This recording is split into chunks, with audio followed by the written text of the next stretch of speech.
Walhamdulillah wala ilaha illallah Allahu akbar. Nduh anakku sing setinik-tinik, anakku sing ayu-ayu dhewe. Limbo ana dawuhmu apa mak nimbali karo anakmu aku? Leren sawetara kanggo unjal ambekan ya nok mangkono mak. Iya. Nganggo leren. Apa-apa kowe nek ngongso dadine ora apik, dadine ora becik, nggih. Lho, kepiye? Ya ingkang angka 1, awake dhewe ngrumangsani bengi iki, ya. Ora ana tembung kang luwih endah ingkang kudu diucapake, iya. Kejaba mung rasa puja lan puji syukur kunjuk marang Gusti ingkang murbeng dumadi Allah Subhanahu wa taala. Tuhan yang Maha Esa Yuwang Widiwasa ya nduk mangkono mak. Gusti Allah syukur awake dhewe ngunjukake syukur marang Gusti ingkang murbeng dumadi. Iya. Sebabe ingkang wis malembarake keberkahan kang sarta kenikmatan. Iya. Becik nikmat sehat, nikmat sempat, nikmat iman. Muka tanpa nikmat peparing saka Gusti Allah. Aku kang sarta kowe sak rombongan bengi iki bisa manunggal ingkang sarta tetunggalan ana ing adicara bengi iki sing kaya ngene gayenge no mangkono. Iya ngestokake dawuh. Bengi iki mengeti adicara apa mak? Piye? Bengi iki mengeti adicara apa? Ngene ya no? Kepiye nyadong dawuh mak? Adicara bengi iki ya kuwi wis menjadi agenda rutin tiap tahun. Agenda rutin tiap tahun. Iya. Agenda rutin tiap tahun ya kuwi adicarane, acarane tidak lain dan tidak bukan ya kuwi wujud syukure para warga masyarakat, para pepunden-pepunden ingkang lenggah ana ing macanan. Syukur ngersani Gusti Allah Subhanahu wa taala. Iya. Dibingkai dalam rangkaian adicara sedekah bumi utawa bersih dusun. Ngono. Iya. Dadi iki bengi iki adicarane bersih dusun, bengi iki adicarane sedekah bumi. Ujub syukure para warga masyarakat, para pepunden-pepunden kang lenggah ana ing dusun macanan, wujud syukur kunjuk marang Gusti kang murbeng dumadi awit sedaya keberkahan kang sarta kenikmatane kang wis diparingake marang para warga masyarakat ingkang gumelar ana ing dusun macanan kene ya mak. Pancen kaya mengkono. Alhamdulillah wa syukurillah. Iso kepanggih meneh, iso ketemu meneh karo kanca-kanca, karo dulur-dulur, pepunden-pepunden seluruh warga masyarakat ana ing laladan dusun macanan. Luar biasa apresiasi kang sarta antusias pada malam hari ini no. Ngono. Senadyan to iki wis agenda rutin pendak tahun sepisan. Ya. Apa meneh yen ora kleru awake dhewe sowan ana ing warga masyarakat dusun macanan rambah kaping 3 iki no. Rambah kaping 3 iki. Rambah kaping 3 tanpa pedhot. rambah kaping 3 tanpa pedhot awake dhewe sowan ya kuwi paring lelipur para warga masyarakat ana ing adicara sedekah bumi utawa bersih dusun. Alhamdulillah. Senadyan awake dhewe wis marambah makaping utawa wis kaping 3 sowan ana kene, nanging para warga masyarakat ana ing dusun Macanan ora bosen-bosene, ora jeleh-jelehe karo awake dhewe sak kanca sanggar seni Astabrata ya Mak. Pancen bener kaya ngene iki iso ngraketke tali kekadangan, ngraketke tali silaturahmi meneh, nglumpukke balung pisah. Iya. Senajan wis rutin tiap tahun ning warga masyarakat Macanan kuwi ngangeni. Oh ngono. Iya. Ora kapok karo awake dhewe, ora kapok wong liya manjing dadi sedulur ya warga masyarakat dusun Macanan kene. Oh ngono. Iya. Iya pancen kaya mangkono ya, Mak. Pancen kaya nggon Macanan kene iki wis tak istimewake dari daerah yang lain kono. Oh ngene iki. Warga Macanan wis tak istimewakan dari daerah-daerah yang lain. Oh ngono. Iya, mau wis dijelaske karo ketua panitia. Iya.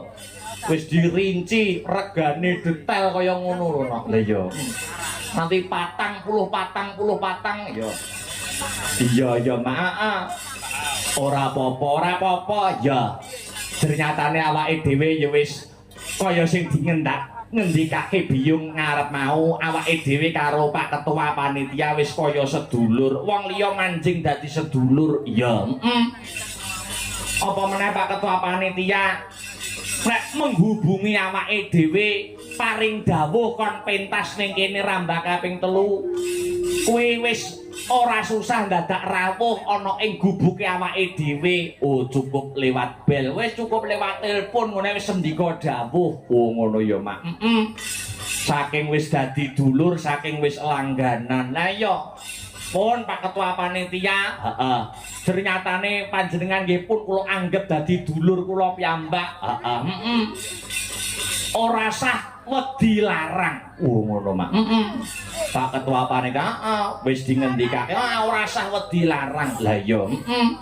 Penting kebutuhane kanca-kanca tercakup nek dalange kuwi cukup digodhokne mie wis mangkat kok no. Oh iya. Iya Mak. Apa meneh nek wis langganan terus marambah makaping, apa meneh sing wis rawuh ning gubuke awake dhewe kuwi kok ora sida pentas kuwi jarang. Oh, akeh sidone, akeh sidane. Lah iya, dadi ora usah wedi sing nika-nika, ora usah pokoke sak madyane diniati tambah sedulur, ya. Tambah silaturahmi, diniati paring lelipur atur hiburan karo para warga masyarakat. Iya, wabil khusus warga masyarakat kang lenggah ana ing dusun Macanan. Apa meneh wis selalu anu lho no, kene iki konsisten. Oh, konsisten. Anggone nguri-nguri, ora mau nguri-nguri ning ya ngurip-ngurip. Oh, ngono. Iya. Nguri-nguri budaya, ora mau nguri-nguri ning ya ngurip-urip. Beda-beda. Nek nguri-nguri kuwi nggur seneng tok. Nek ngurip-ngurip kuwi gelem nanggap. Oh, ngono. Dadi nek nguri-nguri budaya kuwi tegese seneng tok, seneng nyang wayang, seneng nyang campursari dan lain sebagainya. Iya. Lah nek ngurip-urip iki gelem ya kuwi nanggap utawa ngenekake acara kaya kang kagelar ana ing bengi iki. Oh ngono ya Mak. Alhamdulillah wa syukurillah. Wiwit sore sing kepareng rawuh akeh omberno. Lah ya. Tuwa anom gedhe cilik lanang wadon padha mlumpuk dadi sawiji ning kene. Lah ya. Iki awake dhewe komplit. Kanca-kanca saka Sanggar Seni Astabrata mijil saka Dalan Mastrik Gandung Kidul Kadipaten Nganjuk. Iya. Komplit kaya adat saben kaya sing wis-wis wayang gamelan kang sarta nganti para nggih menika kanca-kanca niaga utawi pangarawit kang sarta kadang-kadang mbak-mbak kang sarta adik-adik pesinden utawa Swarawati. Oh iya. Sanggar seni Astabrata. Heeh. Mayoritas dumadi saka kanca nom-noman. Oh ngono. Nom-noman. Heeh, nom kabeh. Mayoritas dumadi saka kanca nom-noman. Lah iya.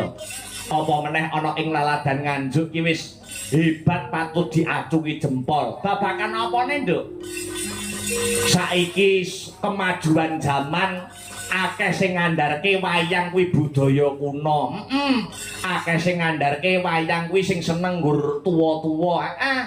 Ning nyatane kemajuan zaman ana ing laladan Kabupaten Nganjuk Kota Angin khususe wis akeh regenerasi seniman. Dalang-dalang seumurane sak ngisorku, pengrawit-pengrawit sing luwih enom saka Astabrata, sinden-sinden sing luwih enom saka rombongan kene iki uga dumadi akeh banget no. Oh akeh banget. Lah iya. Iki tegese wayang ora bakal kepaten obor. Wayang ora bakal kepaten obor. Ya. Regenerasi dalange wis cumawis, generasi pengrawite wis cumawis, peneruse sinden wis cumawis. Sing ora kalah pentinge regenerasi penanggap, Nduk. Oh, ngono. Ya. Arep akeh dalange. Ayo. Arep akeh umbyukan sindene. Lah iya. Arep akeh yoga pengrawite nek ora enek sing nanggap yo merongos lho no. Oh, ngono. Dadi kudu seimbang babakan regenerasine. Dadi regenerasi dalang ana, pengrawit ana, yoga ana, sing seneng regenerasi mencetak pecinta-pecinta wayang kulit, pandemen-pandemen wayang kulit kuwi ya penting, kuwi ora kalah baku. Oh ngono. Mergo apa wong nanggap kuwi dasarane seneng. Oh ya. Dadi aku melu bombong, aku melu mongkok, aku melu bungah nek saiki akeh bocah-bocah cilik senajan ora mempelajari nyanggon gamelan, ora mempelajari nyanggon wayang kang sarta karawitan, ya nanging seneng nyang wayang, seneng nyang kabudayane dhewe, kuwi wis apik, kuwi wis becik. Ya. Dadi ana sing tresnani regenerasine, ana sing nyenengi, tresnani kabudayane awake dhewe. Oh ngono. So puluhan taun neh. Lah ya, puluhan taun neh nek aku wis aku umur kira-kira wis 40 ngono. Lah ya. Wis 50 kira-kira wis anakku wis 7 ngono pamane. Lah ya. Pamane, ngono kuwi sing seneng bocah-bocah cilik ngene iki sok bakal crita. Oh ngono. Yo nanggap anu Pak Akbar. Oh, ben cuwilikanku ben tontonanku wis Pak Akbar kae. Ngono. Oh ngono. Pak Akbar iki sapa to rombongane? Ki lho sing ngendange Pak Arya. Karawitane sok puluhan taune ya wis rada tuwa, wis do momong anak kabeh. Ha iya. Lurahe pengrawit sapa to? Mbah Hirman, Bapak. Lah ya muka Hirman ngono kuwi. Lah ya so wis dadi cerita pecinta cah cilik-cilik sok puluhan taune wis cerita. Lah iya. Oh, iki Pak Akbar sing biyen aku cilikanku gaene nonton. Lah iya. Oh iya, kuwi dalang anu lho, kuwi biyen nom-nomane pas dik Gung Rabi kuwi kondang alim urung tau kambon wong wedok ngomane. Pamane lho no. Lah iya. Ning besok ya wis anake pirang-pirang. Lah iya, ting tlecek yo ndak ah. Oh iya. Iya. Budaya mengucapkan terima kasih Bapak Eyaji. Yo. Sapa to asmane? Pak Sukono. Oh ya, Pak Ketua Panitia. Ngaturaken panuwun ingkang tanpa pepindhan. Terima kasih yang sangat banyak untuk sedaya panitia ingkang dipun pandhigani dening Bapak Sukono. Ya. Sumrambahipun ngaturaken panuwun ingkang tanpa pepindhan untuk seluruh para warga masyarakat ingkang lenggah ana ing dusun Macanan. Oh ngono. Ora kendho ning saya semangat. Ngadani bersih dusun. Saya semangat no. Ya. Ibu-ibu wit sore. Ayo wis do mlumpuk ning kene. Dasare meng sore ya uga wis kagelar tari-tarian anak-anak ketoke. Ayo. Anak-anak dusun Macanan, anak macan. Ayo. anak wong ning omahe Macanan. Lah ya. Anak-anak dusun Macanan. Iya. Luar biasa iku juga ikut apresiasi, ikut menampilkan ya kuwi kabisane. Pak insyaallah awake dhewe ora iso matur oke-oke, awake dhewe ora iso matur maneka warna, sing baku awake dhewe ning kene dadi wakile kanca-kanca Sanggar Seni Astabrata mau bisa njurung pandonga no. Iya. Moga-moga sak rampunge seluruh rangkaian adicara bersih dusun kang kagelar warga masyarakat ana ing dusun Macanan. Ya. Dusun Macanan ing tembe mburine dadi dusun kang badatun, thayibatun, baropun gofur gemah ripah loh jinawi, kerta tata turaharja, murah sandang kelawan pangan, cina ketok ing kamulyan, tinebena saking bencana alam. Amin amin amin Allahumma. Amin. Allahumma. Amin, amin, luar biasa. Apa? Konco-konco ndak duwe kesel, ora duwe no. Ayam. Allahumma sholli wa sallim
adicara bersih dusun utawa sedekah bumi.